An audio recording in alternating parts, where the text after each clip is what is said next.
하나님의 은혜와 평강이 거룩한 주일 주님 앞에 예배드리는 저와 여러분의 삶 가정에 부어질 수 있기를 주님의 이름으로 축복합니다. 부모의 곁을 떠나 아내를 찾기 위해 하란으로 왔던 야곱, 그의 가정사를 우리는 들여다보고 있습니다. 그곳에 와서 두 아내 레아와 라헬을 얻게 되었고 뿐만 아니라 두 여종 빌하, 실바도 함께하게 되었지요. 뿐만 아니라 세월이 지나감에 따라서 자녀 12명을 낳게 되었습니다. 첫째 4명의 자녀를 기억하시지요? 레아를 통해 주신 자녀 르시, 레유, 르우벤, 시므온, 레위, 유다가 그 첫 4아들이었습니다. 그렇게 시작된 그 가정, 시기와 분쟁으로 이어져 갔고 그것을 통해서 여종을 통해 이제 자녀를 낳게 되었지요. 그 아들 넷이 단, 납달리, 갓, 아셀이라고 이름을 지어 주었습니다.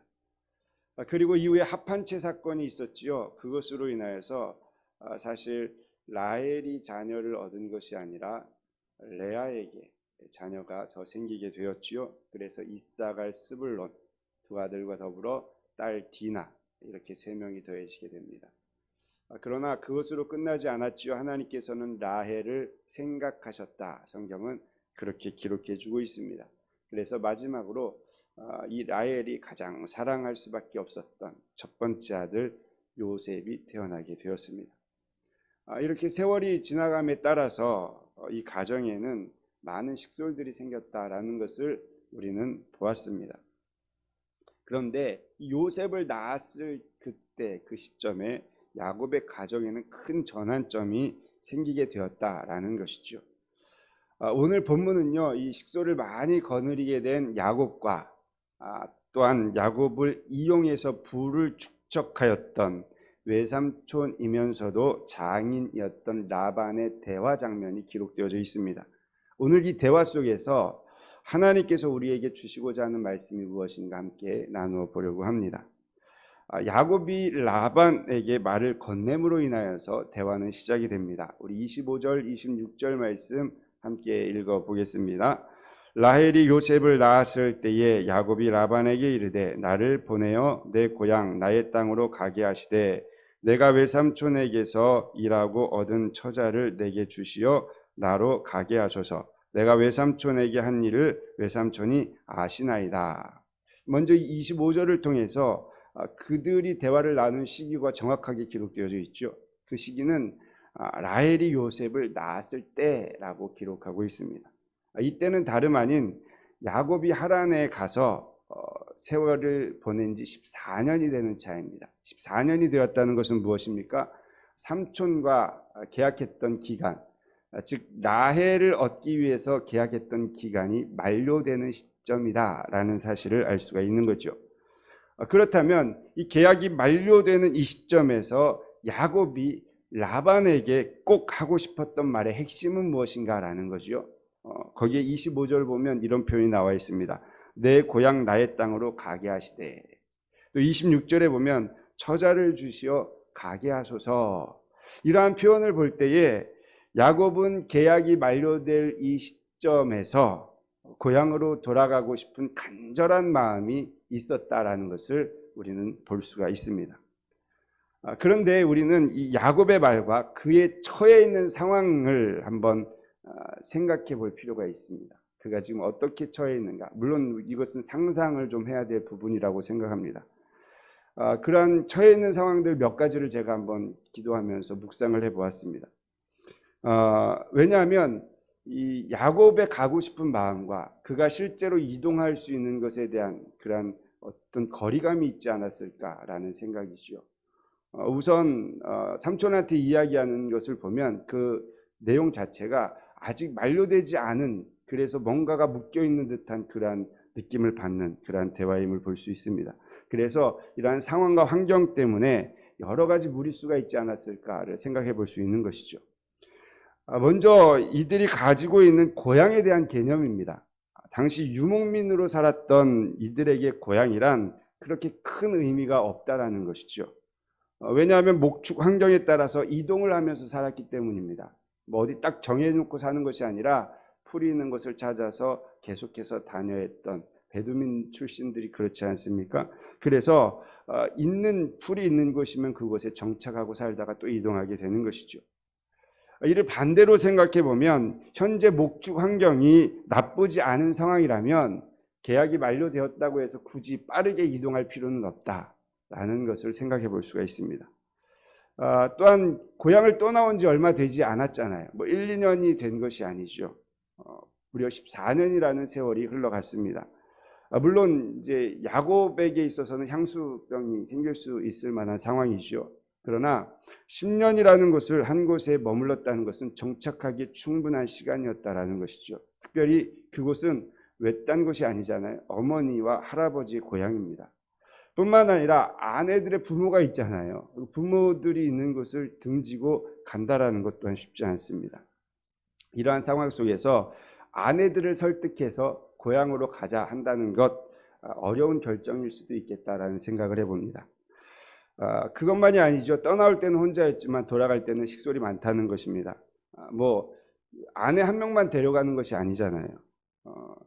위험이 노출되어 있는 그 먼 거리를 가야 하는데 그 시기가 언제라고 했어요? 요셉이 태어날 때. 요셉은 갓난아기란 말이죠. 갓난아기. 그리고 12명의 형제들이 있었는데 이들이 그렇게 성장하지도 않았죠. 그러니까 어린아이들 12명을 이끌고 가족을 이끌고 가는 것은 어쩌면 큰 모험이다라는 것을 생각해 볼 수 있습니다. 또 한 가지 우리가 잘 아는 사실이 있지 않습니까? 아버지가 보낼 때 결혼이라는 목적을 통해서 보내었지만 야곱이 떠나게 된 또 한 가지 이유가 있잖아요. 당시 어머니 리브가가 무엇이라고 이야기했습니까? 야, 너 일어나서 하란으로 가라. 거기 가서 라반에게 피신해 있어야 된다. 형의 분노가 풀리면 내가 사람을 보내서 너 데리고 오게 할 테니까 그때까지 거기 있어야 된다. 이렇게 어머니가 이야기를 했던 것이죠. 즉 고향으로 돌아간다는 것은 어떤 일을 예상하고 가야 됩니까? 형 에서의 보복을 감수하고 가야 되는 거예요. 상황과 상황을 생각하면 갈 수 있겠다라는 말이 안 나오는 건데 이것보다 뛰어넘는 무언가가 있기 때문에 이 야곱은 상황과 처지를 생각하지 않고 가고자 하는 이 마음을 피력한 것이죠. 그 이유가 무엇일까에 대한 생각을 우리는 해봐야 할 것입니다. 그래서 나를 보내어서 고향에 보내달라 이 말을 한번 좀 깊이 묵상해 볼 필요가 있겠다 해서 나름 기도하며 묵상을 해보았습니다. 그러면서 세 가지 숨은 의미를 발견하게 되었습니다. 첫 번째, 야곱이 고향을 떠나 밧단 아람에 와야 했던 목적이 분명히 있었다라는 것이죠. 형을 피해서 도피하는 것도 있었지만 궁극적인 목적은 무엇입니까? 라반의 자녀들 중에 아내를 얻으라는 아버지의 말씀, 그것이 있었고 그곳에서 그 목적을 이루기 위해서 살아야 했다는 것이죠. 즉 그가 밧단 아람에 도착한 궁극적인 목적을 분명히 알고 있었다라는 것입니다.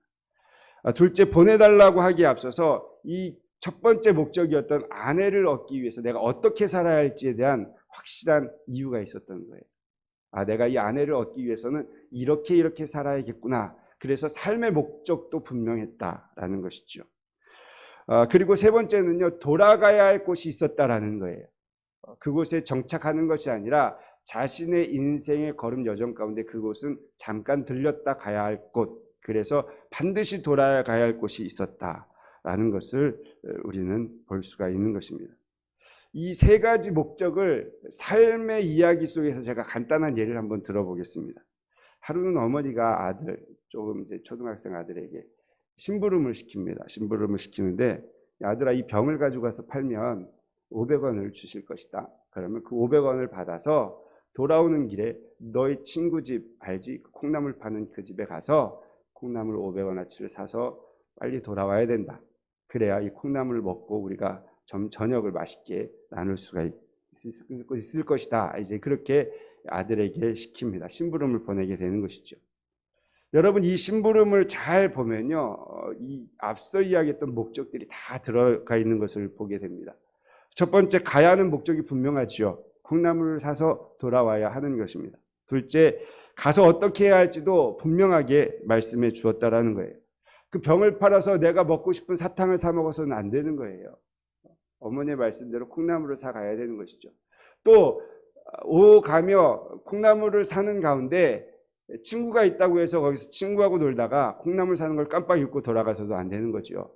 그것은 심부름에 대한 바른 이행을 하지 못한 것이죠. 그래서 실패로 돌아갑니다. 뭐 어리면 그럴 수 있잖아요. 정신팔려서 놀다 보면 어머니가 시킨 것을 깜빡 잊고 그냥 돌아가게 되는 경우도 있습니다. 그렇게 되면 저녁에 콩나물 반찬을 놓고 맛있게, 물론 지금은 뭐 콩나물 반찬을 놓고 맛있게 먹는 그 의미가 없겠지만 옛날을 생각해 보면 그 얼마나 그 귀한 자리입니까? 그러할 때에 콩나물을 가져오지 못하면 그 가정의 저녁 식사는 쉽게 말해서 망하게 되는 거죠. 그런 것을 우리가 생각해 볼 수가 있는 것입니다. 그래서 이 자녀에게는 사가지고 돌아갈 목적지가 분명히 있었다. 이 세 가지 의미가 다 담겨 있죠. 사랑하는 성도 여러분, 저와 여러분은 그리스도인으로 이 땅을 살아가면서 우리가 왜 이 땅에 보냄을 받았는지에 대한 그 이유, 존재 이유를 명확하게 알아야 된다는 것입니다. 내가 왜 이 땅에 존재하는가? 지난 금요일 날 했던 질문인데 다시 한번 해보도록 하겠습니다. 그때 인원이 많지 않았으니까. 존재에 관한 질문인데요. 여러분, 하나님이 사람을 위해 존재하는 것입니까? 아니면 사람이 하나님을 위해 존재하는 것입니까? 1번, 하나님이 사람을 위해 존재한다. 2번, 사람이 하나님을 위해 존재한다. 1번 한번 손 들어보세요. 네. 하나님이 사람을 위해 존재한다. 1번. 2번, 사람이 하나님을 위해 존재한다. 네. 안 드신 분들은 뭐 둘 다 상관이 없는가요? 네. 여러분, 다르게 한번 질문을 해볼게요. 이 마이크는 저를 위해서 존재하는 것입니까? 제가 마이크를 위해서 존재하는 것입니까? 이렇게 물으면 아주 쉽죠. 네. 제가 마이크를 위해 존재할 필요가 없습니다. 마이크가 저를 위해서 존재하는 것이죠. 여러분, 우리가 하나님을 위해 존재하게 될 때에 유일하신 하나님을 사랑하고 하나님만을 섬기게 됩니다. 그러나 하나님이 나를 위해 존재해야 된다라고 이야기하기 시작하면 그때부터 어떤 문제가 생깁니까? 우리는요, 세상 사람들이 우상을 만들고 섬기는 것과 다르지 않게 된다는 거예요. 왜? 나를 위해서 하나님이 존재하기 때문에 나의 필요만을 위해서 찾는 하나님. 그것 우상을 다르지 않지 않습니까? 그렇게 된다는 거예요.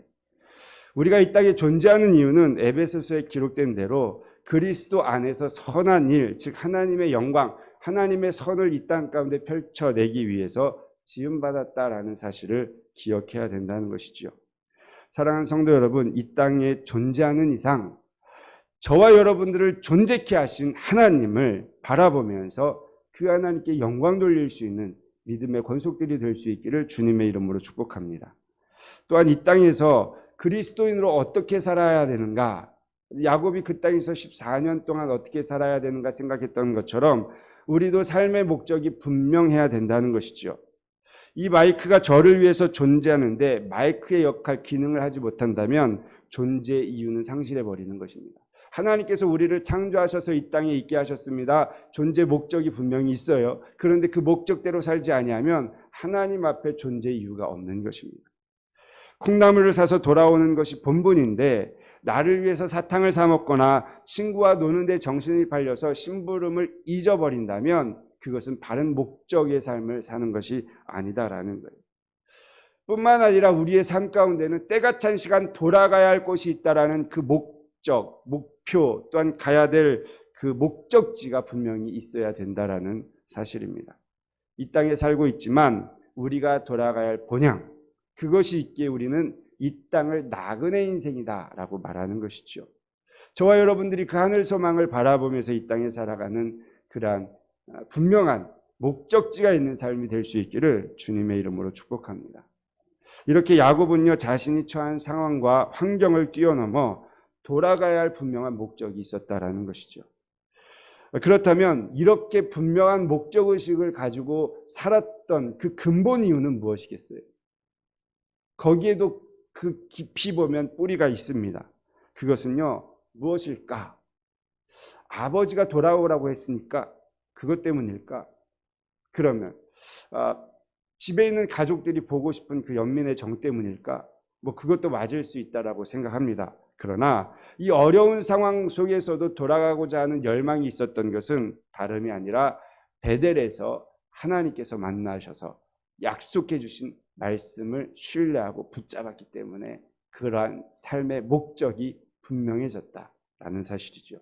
우리 28장 15절 말씀인데 우리 앞서 보았던 내용인데 한번 같이 읽어볼게요. 내가 너와 함께 있어 내가 어디로 가든지 너를 지키며 너를 이끌어 이 땅으로 돌아오게 할지라. 내가 내게 허락한 것을 다 이루기까지 너를 떠나지 아니하리라 하신지라. 하나님의 약속 가운데에서는 함께 하시고 지키시겠다 이러한 표현이 있고요. 이 땅으로 돌아오게 할지라 라는 분명한 말씀이 있었다라는 거예요. 즉 야곱은 하나님께서 말씀을 주실 때부터 약속의 말씀을 붙잡고 그것을 놓치지 않았다는 거예요.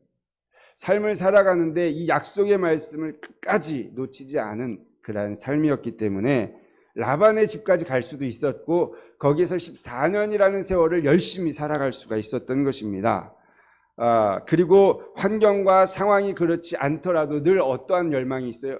그곳으로 돌아가고자 하는 열망이 있었던 거예요. 저와 여러분의 삶 가운데 하나님의 나라가 속히 오기를 열망하는 마음이 있습니까? 주님 어서 오시옵소서 마라나타. 아니요, 그거 아직 안 됩니다. 그런 마음이십니까? 아니면 주님 오늘이라도 속히 오시옵소서 이런 열망을 가지고 살아갑니까? 이 땅의 삶이 즐거우면 주님 오시는 것이 사실 물론 즐겁게 살지 말라는 이야기가 아닙니다. 하나님의 나라를 소망하는 것보다 이 땅의 즐거움이 더 크면 그렇게 될 수 있다는 거예요. 저와 여러분들이 하나님의 나라를 소망하며 살아갈 수 있기를 주님의 이름으로 축복합니다. 이런 환경과 상황들은 시시각각 변하지 않아요? 우리의 삶을 한번 보십시오. 얼마나 시시각각 변하는지 모릅니다. 우리의 삶의 패턴이요, 어떠한 사건이 임하면 무너져 버립니다. 그리고 새로운 길을 모색해야 될 수밖에 없습니다. 이게 우리의 현실이잖아요. 지금 우리가 최근 1, 2년 사이에 많이 느낀 것 아니에요? 10월 말 되면 일상으로 회복시키겠다는데 과연 될까? 그런 의문점도 들어가면서 머리가 복잡해요. 어떻게 해야 될까요? 내 삶은 어떻게 앞으로 살아갈 것인가? 이런 고민들 속에 살아갈 수밖에 없는. 왜요? 너무 시시각각 변하니까. 이걸 대처해가면서 살아가는 게 너무나 힘든 것이죠. 그런데 여러분, 세상의 모든 것이 변하고 달라질 수 있지만 우리에게 변하지 않는 것이 있습니다. 그것은 바로 하나님께서 약속하신 말씀이라는 거예요. 사랑하는 성도 여러분, 하나님께서 우리에게 약속하신 말씀, 반드시 이루겠다고 약속하신 이 말씀을 붙잡고 사는 인생들이 될 수 있기를 주님의 이름으로 축복드립니다. 그것이 참 그리스도인의 모습이라는 것이죠. 그러할 때에 우리의 삶을 통해서 하나님과 함께 하심을 세상이 보게 되는 거예요. 이 약속의 말씀을 붙잡고 살아야지만 세상이 우리를 보면서 아하, 하나님이라는 분이 계시구나 라는 것을 인정하게 되는 것입니다. 우리는 그것을 라반의 대답을 통해서 볼 수가 있습니다. 보실까요? 27절 말씀 같이 읽어봅니다. 라반이 그에게 이르되 여호와께서 너로 말미암아 내게 복 주신 줄을 내가 깨달았노니 내가 나를 사랑스럽게 여기거든 그대로 있으라. 이 구절에 보면 두 가지 의미를 발견할 수 있는데요. 너로 말미암아 라는 이 표현을 생각해 보십시오. 이것은 무엇을 의미합니까? 야곱이 축복의 통로가 되었다라는 것이죠. 깨달았다라는 이 표현은 무엇입니까? 이것은 라반 입장에서 야곱으로부터 선한 영향력을 받았다라는 거잖아요. 그렇죠?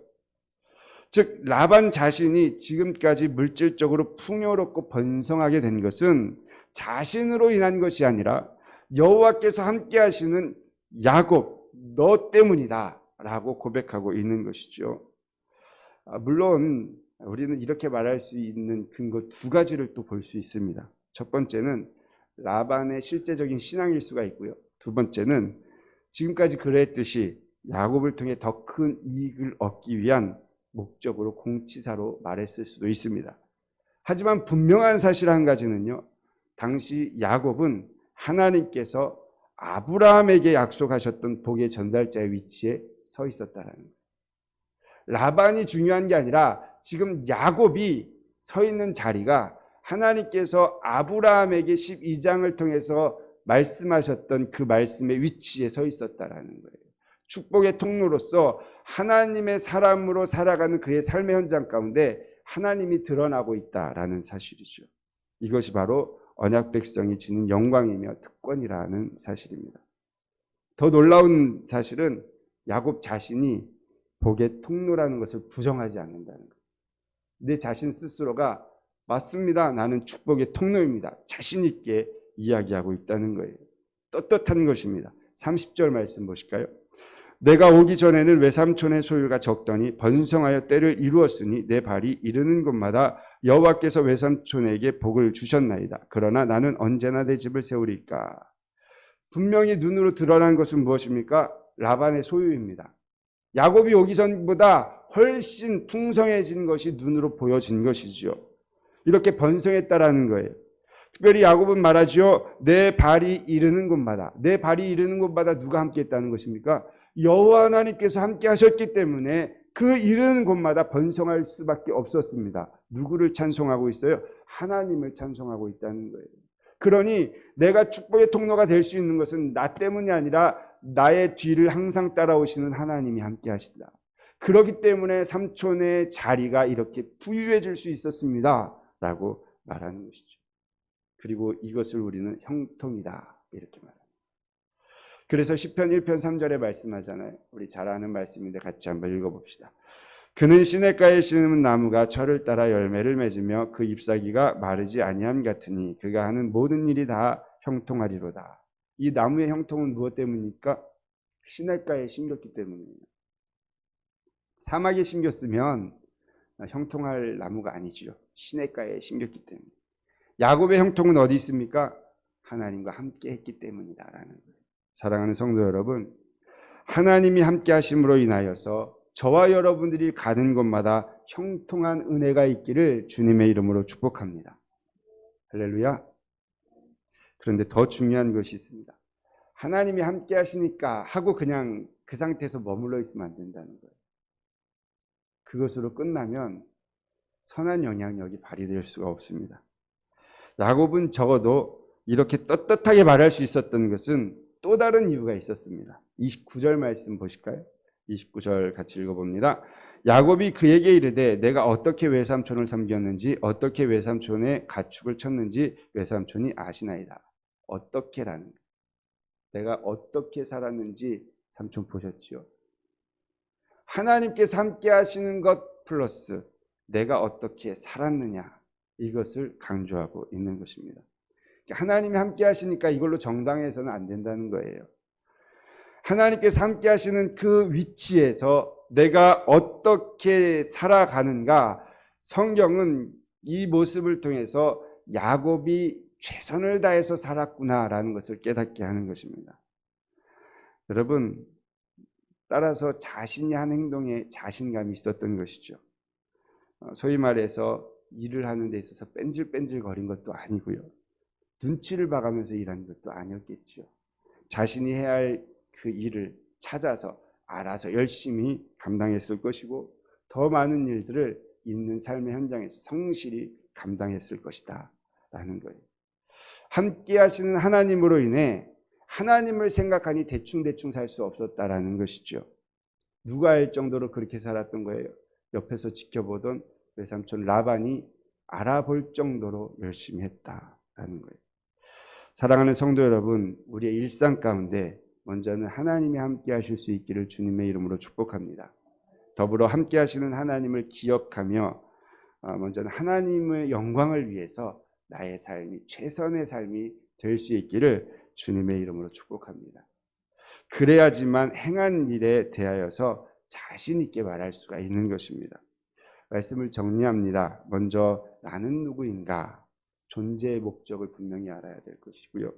이 땅에서 무엇을 위해 살아야 되는가? 삶의 목적도 분명해야 할 것입니다.